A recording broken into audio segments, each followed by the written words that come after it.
বাংলাদেশে এই মুহূর্তে জাতীয় নির্বাচন অনুষ্ঠিত হলে কোন দল আসলে কত ভোট পাবে এরকম একটি সাম্প্রতিক জরিপ হয়েছে এবং সেই জরিপে আসলে অবাক করা বিস্ময়কর তথ্য আসলে উঠে এসেছে।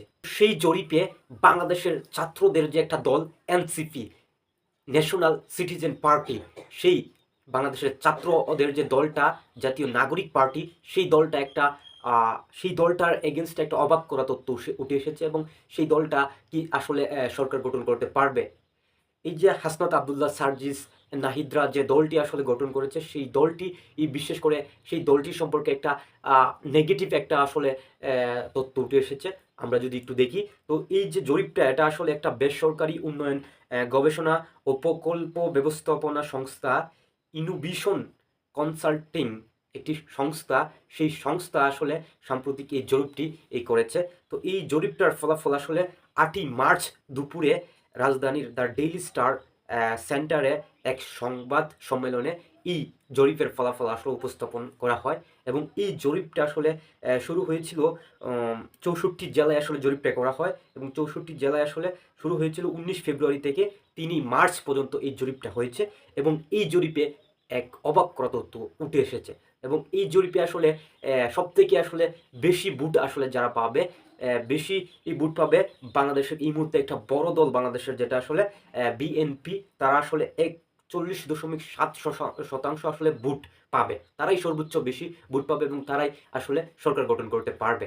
এই জরিপে এটাই আসলে উঠে এসেছে, বিএনপি সর্বোচ্চ আসলে ভোট পাবে এবং তার পরবর্তীতে যারা রয়েছে একটা অবাক করার মতো আরেকটা বিষয় যে বাংলাদেশ জামায়াতে ইসলামী, সেই দলটা আসলে প্রায় 31.6% ভোট পাবে এই মুহূর্তে যদি নির্বাচন হয়। আপনি ভাবতে পারছেন, যারা কিনা আসলে জামায়াতে ইসলামকে যারা মৌলবাদী বলে এই মৌলবাদীরা জীবনও আসতে পারবে না ক্ষমতায়, সেই জামায়াতে ইসলাম কিন্তু একটা মানে আশ্চর্যজনক 31.6% আসলে ভোট তারা পাবে যদি বাংলাদেশে এই মুহূর্তে নির্বাচন হয়। এবং বিশেষ করে এই যে জামাতের এই বিষয়টার পিছনে আসলে কয়েকদিন আগে যে জামাতের আমির বলেছিল তাদের এটিএম আজহারুলের মুক্তি দাবিতে যে 3 কোটি মানুষ আসলে জেলে যেতে প্রস্তুত, তাদের 3 কোটি নেতাকর্মীরা আসলে জেলে যেতে আসলে প্রস্তুত। তো এইখানেই কিন্তু তিনি একটাকে আসলে ইঙ্গিত দিয়েছেন তাদের আসলে এই মুহূর্তে তাদের কে কত বাংলাদেশের কত যে কোটি মানুষ তাদেরকে সমর্থন করছে বা তাদেরকে যে তারা যে সমর্থন পাচ্ছে সেখানেই কিন্তু তিনি একটা ইঙ্গিত দিয়েছিলেন। এবং তার পরবর্তীতে রয়েছে আসলে বাংলাদেশের ফ্যাসিস্ট যে দল আওয়ামী লীগ। আওয়ামী লীগ কিন্তু 13.9% আসলে এখনো আসলে তারা ভোট পাবে। যারা কিনা হাজার হাজার ছাত্র জনতা, হাজার হাজার জনতার কে আসলে নির্মমভাবে হত্যা করেছে সেই আওয়ামী লীগ কিন্তু 13.9% ভোট পাবে এবং এনসিপি, ন্যাশনাল সিটিজেন পার্টি আসলে, যেটা আসলে নাহিদ হাসনাত সার্জিরা আসলে গঠন করেছে এবং সেই দলটা আসলে খুবই আসলে অবাক করেছে, মাত্র 5.1% ভোট পাবে। বা এটা বিশ্বাস করা যায়, যারা এই বাংলাদেশের জুলাই বিপ্লবের অন্যতম আসলে কারিগর, যারা আসলে এই ফেসিবাদ সরকারকে হটিয়েছে এবং যারা এই বাংলাদেশে আসলে বৈষম্য দূর করেছে এবং গণতান্ত্রিক যে একটা ব্যবস্থা সেটা আসলে বাংলাদেশে ফিরে আসবে যাদের হাত ধরে আমরা ভাবছি, সেই এই যে এনসিপি বা ছাত্রদের দল, তারা মাত্র 5.1% ভোট পাবে। এটা কল্পনা করা যায়, এটা খুবই আসলে হতাশাজনক।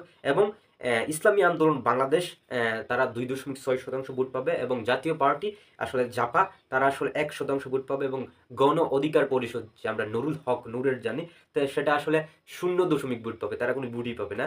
এবং অন্যান্য যে দল রয়েছে তারা 3.3% ভোট পাবে। তো এই যে একটা জরিপ, এই জরিপে কিন্তু একটা অবাক করা তথ্য দিয়েছে যে সেখানে বিএনপি আসলে 41 ভোট পাবে সর্বোচ্চ এবং তারাই আসলে সরকার গঠন করতে পারবে।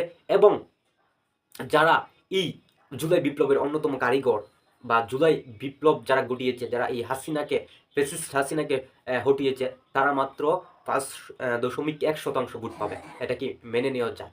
সত্যি একটা এটা হতাশাজনক একটা বিষয়। এবং আমরা অবশ্যই আশা করি ন্যাশনাল সিটিজেন পার্টি আসলে অবশ্যই এই জাতীয় সংসদ নির্বাচনে আসলে একটা চমক দেখাবে। কিন্তু এই যে জরিপটা, এই জরিপটা আসলে যেটা বলছে যে ন্যাশনাল সিটিজেন পার্টি, তারা আসলে 5% মাত্র ভোট পাবে এবং এখানে আসলে সবথেকে বেশি ভোট পাবে বিএনপি এবং তারাই আসলে দল গঠন করতে যাচ্ছে। এবং এখানে আরেকটা যে অবাক করা বিষয়, আমি আবারও বলছি, বাংলাদেশ জামায়াতে ইসলামী, তারা আসলে সেকেন্ড সর্বোচ্চ, মানে ৩০.৬% আসলে ভোট তারা পাবে এই মুহূর্তে যদি বাংলাদেশের নির্বাচন হয়। তো আপনাদের কি মনে হয় এই মুহূর্তে বাংলাদেশে নির্বাচন হলে কারা এগিয়ে থাকবে? আপনাদের মতামতও জানাতে পারেন। And thanks for watching.